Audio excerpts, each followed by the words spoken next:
여러분, 혹시 이런 경험 있으시지 않나요? 모임에서 누군가가 내가 젊었을 때는 말이야. 이렇게 말을 시작하는 순간 왠지 모르게 듣기 싫어지는 그 기분 말입니다. 분명 좋은 이야기를 하시려는 건데도 고개가 절로 돌아가고 시계만 자꾸 보게 되는 그 순간. 사실 우리도 모르는 사이에 그런 사람이 되어 있을지 모릅니다. 옛날에 내가 과장할 때는, 우리 때는 이렇게 안 했는데, 이런 말들이 입에서 툭툭 튀어나올 때 말입니다. 나이가 들수록 과거는 더 선명해지고 현재는 점점 희미해집니다. 그래서 자연스럽게 지나간 영광에 기대고 싶어집니다. 하지만 바로 그 순간 존경받는 어른이 아니라 시대에 뒤떨어진 사람으로 보이기 시작합니다. 오늘 말씀드릴 첫 번째 감춰야 할 것은 바로 이것입니다. 과거의 영광, 그것은 가슴 깊이 간직할수록 더 빛이 납니다. 우리 모두 자랑스러운 과거가 있습니다.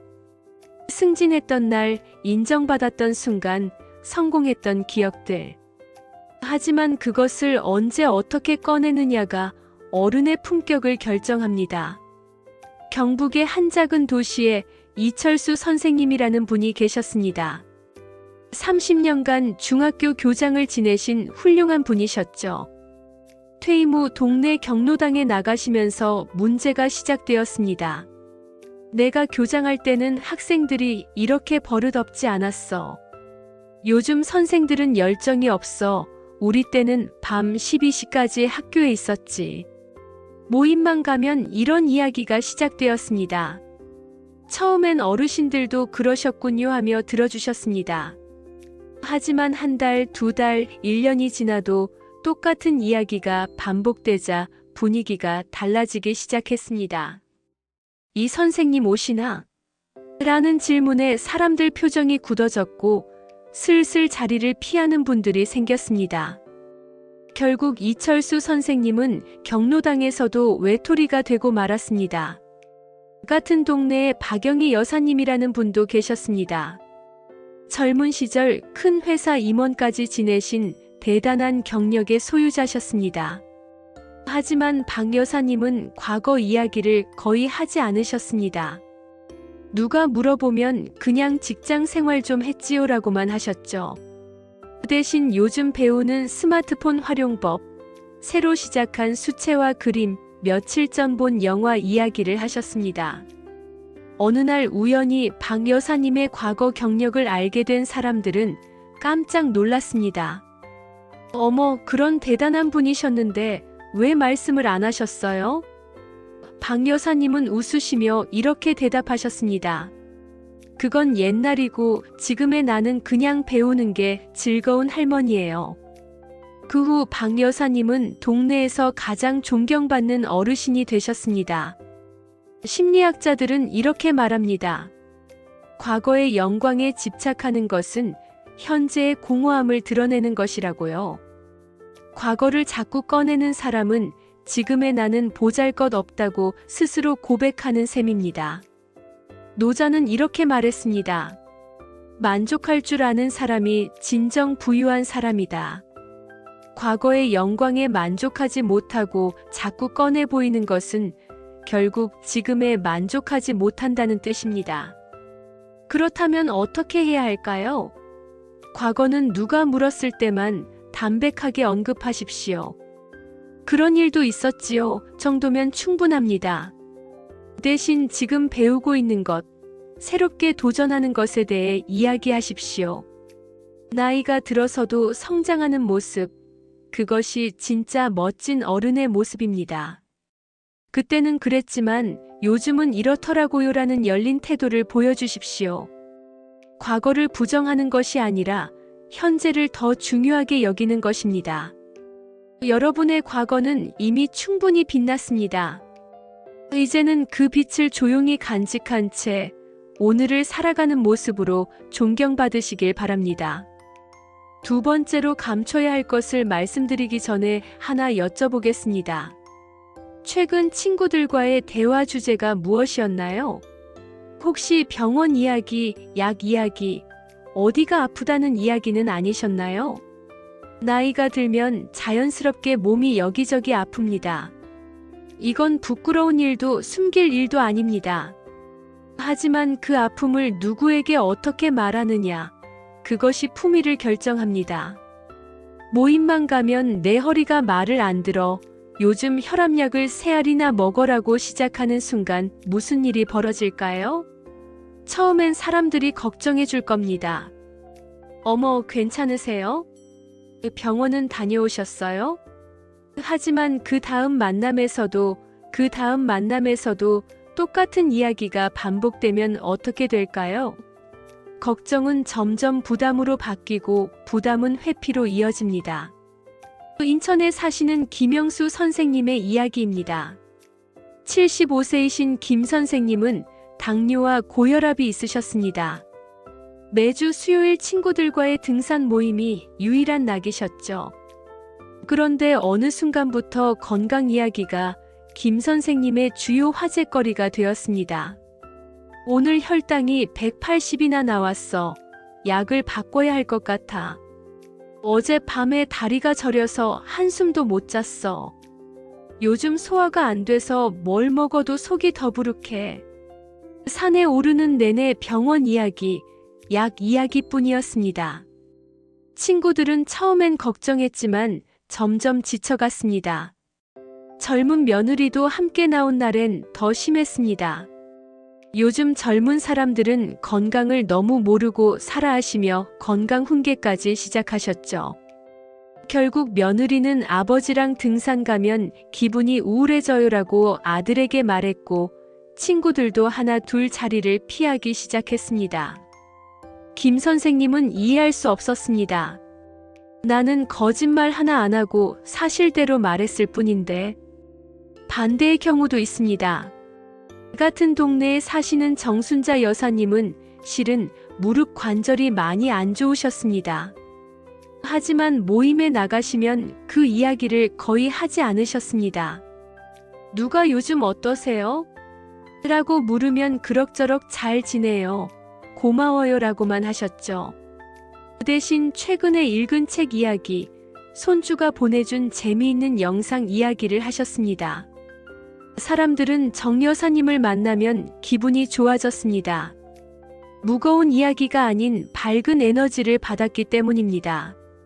어느 날 정 여사님이 무릎 수술을 받으셨다는 소식을 듣고 친구들이 깜짝 놀랐습니다. 어머, 그렇게 아프셨으면 말씀을 하시지 왜 혼자 참으셨어요?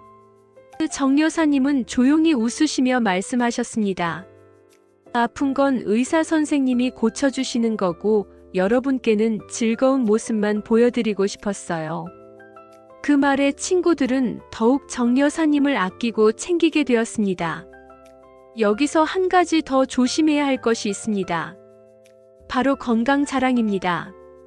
나는 아직도 약 하나를 안 먹어. 우리 또래 중에 나만큼 건강한 사람 없을걸, 이런 말도 듣는 사람을 불편하게 만듭니다. 약을 먹고 있는 사람은 자신이 초라해지고 건강이 안 좋은 사람은 상대적 박탈감을 느낍니다. 심리학에서는 이것을 증상 과시 행동이라고 부릅니다. 아픔을 과도하게 호소하는 것은 무의식적으로 관심과 동정을 구하는 행동입니다. 하지만 역설적이게도 이런 행동은 사람들을 멀어지게 만듭니다. 아무도 다른 사람의 질병 일지를 듣고 싶어 하지 않기 때문입니다. 동양 철학에는 이런 말이 있습니다. 군자는 병색을 드러내지 않는다. 아픈 것을 숨기라는 뜻이 아니라 아픔에 흔들리지 않는 의연함을 보이라는 뜻입니다.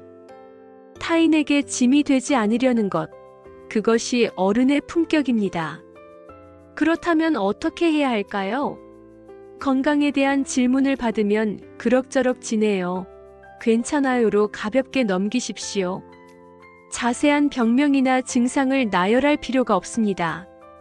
정말 아플 때는 가족에게만 솔직하게 말씀하시고 친구들 앞에서는 가능한 밝은 모습을 유지하십시오. 건강관리는 조용히 하되 그 결과는 활력 있는 모습으로 보여주십시오. 약을 먹든 안 먹든 그것은 개인적인 일입니다. 굳이 다른 사람과 비교하거나 자랑할 필요가 없습니다. 여러분의 건강이 좋든 나쁘든 그것보다 중요한 건 여러분과 함께 있을 때 사람들이 어떤 기분을 느끼느냐입니다. 무거운 병원 이야기보다는 가벼운 일상의 기쁨을, 아픈 이야기보다는 희망찬 내일의 계획을. 그렇게 말씀하시는 어른 곁에 사람들은 계속 머물고 싶어 합니다. 세 번째로 감춰야 할 것은 어쩌면 가장 감추기 어려운 것일지도 모릅니다. 나이가 들수록 더 자주 느끼게 되는 그 감정 말입니다. 바로 외로움과 서운함입니다. 요즘 아무도 안 찾아와. 자식들이 나를 잊은 것 같아. 친구들은 다들 바쁜가 봐. 이런 말들이 입 밖으로 나오는 순간 더 외로워지는 악순환이 시작됩니다. 여러분, 솔직하게 생각해 보십시오. 누군가 만날 때마다 넌 나한테 연락도 안 해. 다들 나를 잊었나 봐라고 말한다면 더 자주 보고 싶어질까요? 아마도 그 반대일 겁니다. 만나야 할 것 같은 의무감은 생기겠지만 진심으로 만나고 싶은 마음은 오히려 줄어듭니다. 노년의 외로움은 자연스러운 감정입니다. 자식들은 바빠지고 친구들은 하나 둘 떠나가고 배우자마저 먼저 가시는 경우도 있습니다.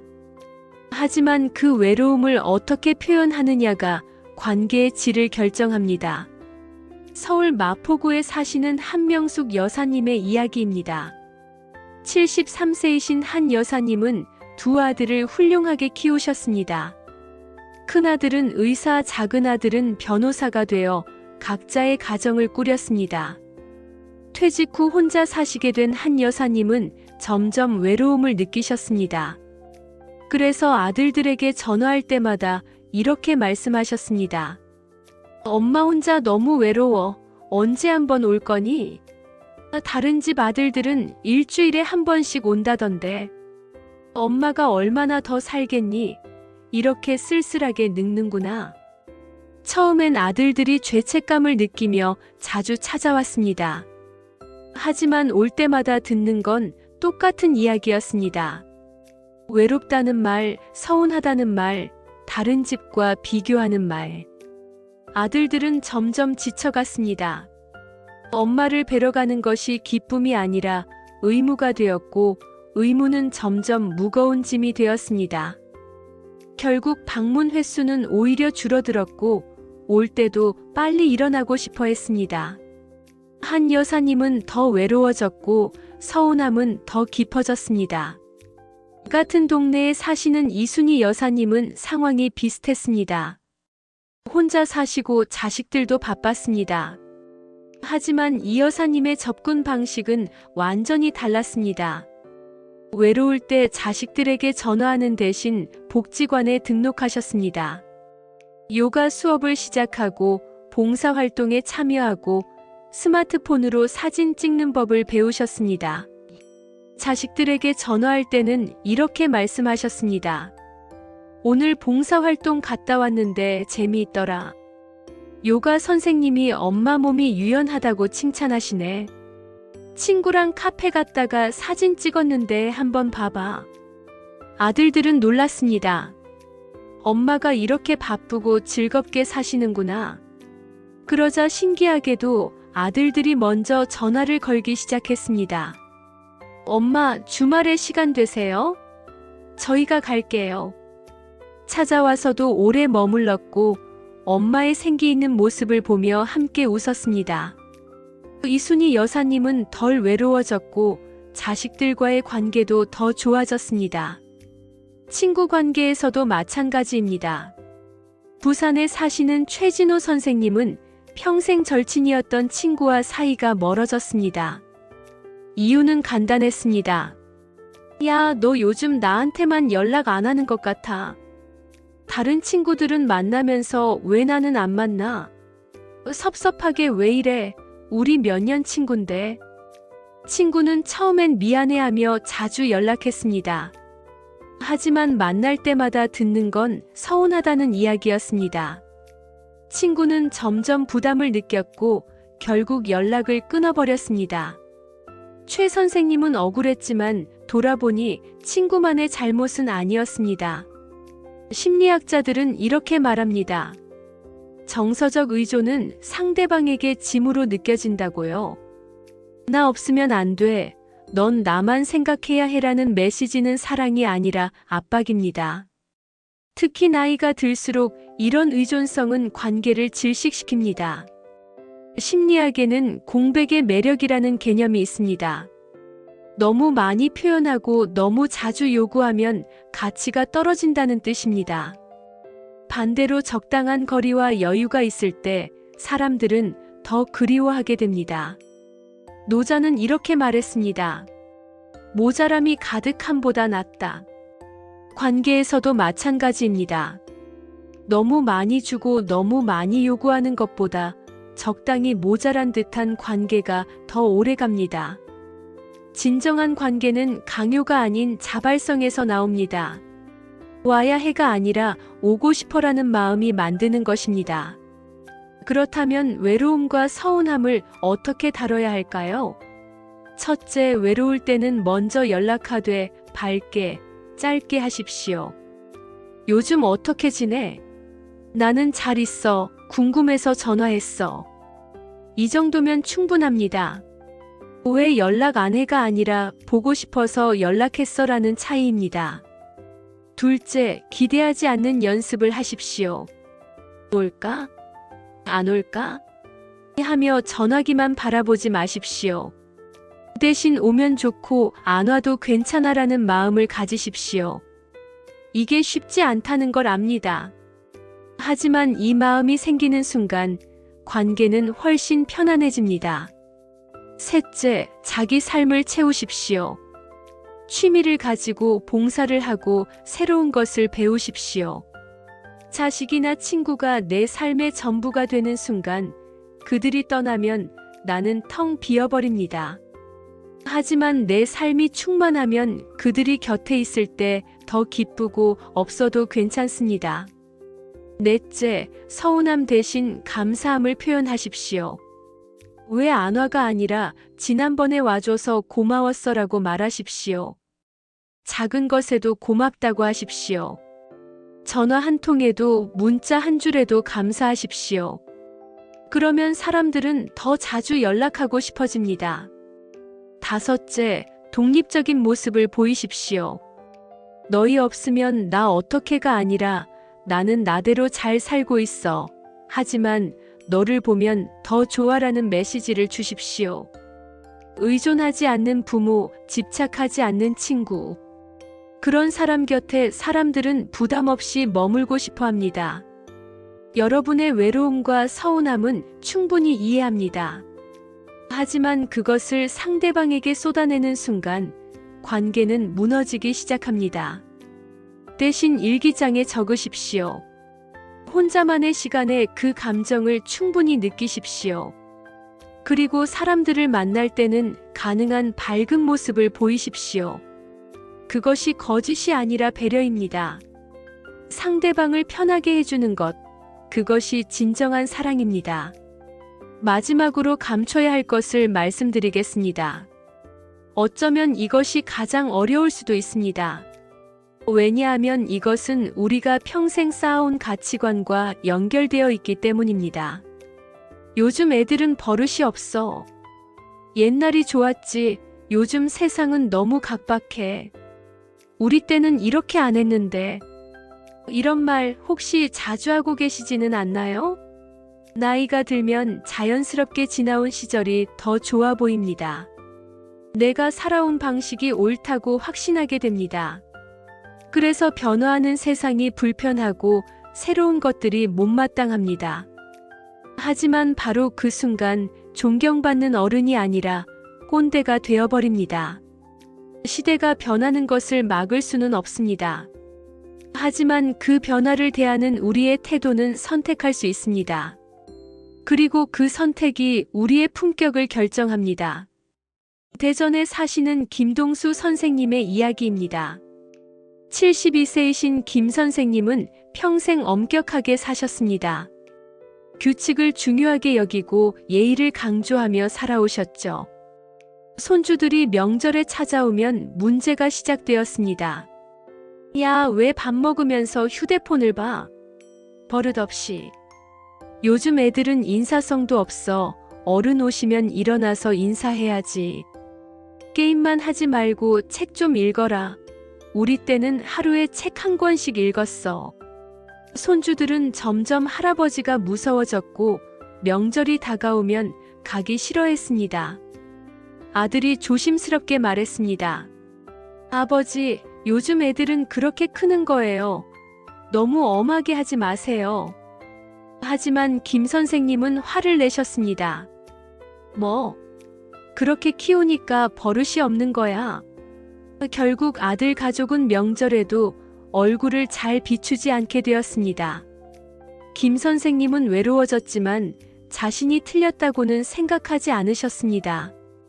요즘 애들이 문제야. 부모들이 제대로 못 가르치는 거야. 같은 동네에 사시는 박진수 선생님은 접근이 달랐습니다.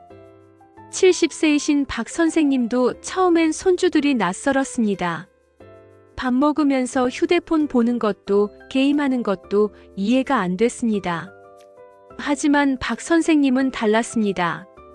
어느 날 손주에게 물으셨습니다. 야, 그 게임이 뭐가 그렇게 재미있니? 할아버지도 한번 알려줄래? 손주는 깜짝 놀랐지만 신이 나서 게임을 가르쳐 주었습니다. 박 선생님은 서툴렀지만 함께 웃으며 게임을 했습니다. 아, 이런 거구나. 나는 바둑 두는 게 재미있는데 너는 이게 재미있구나. 손주는 할아버지가 좋아졌고 명절이 아니어도 자주 찾아왔습니다. 어느 날은 손주가 먼저 말했습니다. 할아버지, 바둑 가르쳐 주세요. 할아버지가 재미있다는 거 나도 해보고 싶어요. 박 선생님과 손주는 서로의 세계를 배우며 더 가까워졌습니다. 며느리 문제도 마찬가지입니다. 광주에 사시는 이경자 여사님은 며느리의 육아법이 못마땅했습니다. 애를 왜 이렇게 키워? 우리 때는 안 그랬는데. 밤에 젖병 물리면 안 된다고 했잖아. 요즘 엄마들은 너무 애를 나약하게 키워. 며느리는 처음엔 참았지만 점점 지쳤습니다. 시어머니가 오시는 날이 두려워졌고 결국 거리를 두게 되었습니다. 이 여사님은 서운했습니다. 나는 좋은 뜻으로 말했는데 왜 며느리는 날 피할까? 하지만 생각해 보십시오. 육아법은 시대마다 다릅니다. 30년 전 좋다던 것이 지금은 나쁘다고 하고 그때 나쁘다던 것이 지금은 권장됩니다. 어느 것이 절대적으로 옳은 건 아닙니다. 같은 동네 정미숙 여사님은 달랐습니다. 며느리의 육아법이 자신과 달라도 참견하지 않으셨습니다. 요즘은 그렇게 키우는구나. 엄마가 제일 잘 알지. 물어볼 때만 조심스럽게 말씀하셨습니다. 우리 때는 이렇게 했었는데 지금은 어떤지 모르겠네. 한번 알아봐. 며느리는 시어머니가 고마웠고 오히려 먼저 물어보기 시작했습니다. 어머니, 이럴 때는 어떻게 하셨어요? 정 여사님과 며느리는 서로 존중하며 좋은 관계를 유지했습니다. 심리학에서는 변화를 거부하는 것을 학습된 무기력과 두려움의 표현이라고 합니다. 새로운 것을 배우기 어렵고 변화에 적응하기 힘들어서 과거에 집착하는 것입니다. 하지만 그것을 솔직하게 인정하지 못하고 옛날이 옳다고 우기는 순간 고집불통 노인이 됩니다. 유교 철학을 보면 역설적인 가르침이 있습니다. 진정한 어른은 가르치려 하지 않고 함께 배운다는 것입니다. 공자도 세 사람이 길을 가면 그 중에 반드시 나의 스승이 있다고 했습니다. 나이가 많다고 해서 항상 옳은 것은 아닙니다. 젊은 사람에게도 배울 것이 있습니다. 선불교에는 초심자의 마음이라는 개념이 있습니다. 전문가의 마음은 선택지가 적지만 초심자의 마음은 모든 가능성에 열려 있다는 뜻입니다. 나이가 들수록 우리는 모든 것을 안다고 착각합니다. 하지만 진정한 지혜는 나는 모른다고 인정하는 것에서 시작됩니다. 진정한 권위는 강요가 아닌 존중에서 나옵니다.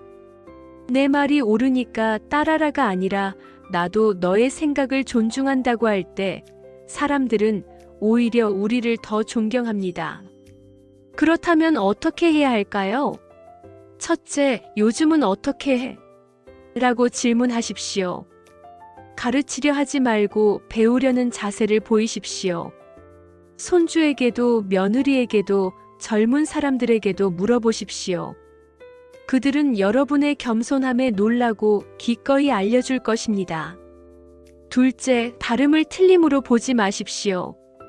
내 방식과 다르다고 해서 틀린 것은 아닙니다. 나는 이렇게 했었는데 너는 저렇게 하는구나. 둘 다 괜찮네. 이런 태도가 필요합니다. 셋째, 비판 대신 이해하려는 노력을 하십시오. 왜 저래? 가 아니라 저렇게 하는 이유가 뭘까? 를 생각해 보십시오. 이해하려고 노력하면 비판하고 싶은 마음이 줄어듭니다. 넷째, 새로운 것을 배우는 것을 즐기십시오. 스마트폰 사용법, 새로운 앱, 요즘 유행하는 것들. 서툴러도 괜찮습니다.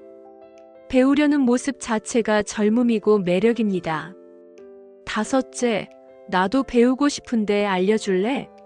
라는 겸손함을 보이십시오. 이 한마디가 당신을 꼰대가 아닌 멋진 어른으로 만들어줍니다. 시대를 따라가는 어른이 진짜 멋진 어른입니다. 과거에 갇혀있는 것이 아니라 지금을 살아가는 어른. 변화를 두려워하지 않고 새로운 것을 받아들이는 어른. 그런 어른을 보며 젊은 사람들은 진심으로 존경합니다. 저렇게 나이 드시고 싶다고 생각합니다. 여러분의 고집을 혼자만 간직하십시오. 대신 열린 마음을 세상에 보여주십시오. 그럴 때 여러분은 나이와 상관없이 모든 세대에게 사랑받는 어른이 될 것입니다. 오늘 말씀드린 4가지, 과거의 영광, 건강 걱정, 외로움과 서운함, 변화에 대한 거부감. 이것들을 조금씩 감추는 연습을 해보십시오. 감춘다는 것은 거짓이 아닙니다. 나를 지키고 상대를 배려하며 관계를 아름답게 가꾸는 노년의 지혜입니다. 감출 줄 아는 어른이 진정 품격 있는 어른입니다. 그런 어른 곁에 사람들은 편안하게 머물고 끝까지 함께하고 싶어 합니다. 여러분의 남은 인생이 소중한 사람들로 가득 차고 존경과 사랑 속에서 빛나시기를 진심으로 바랍니다.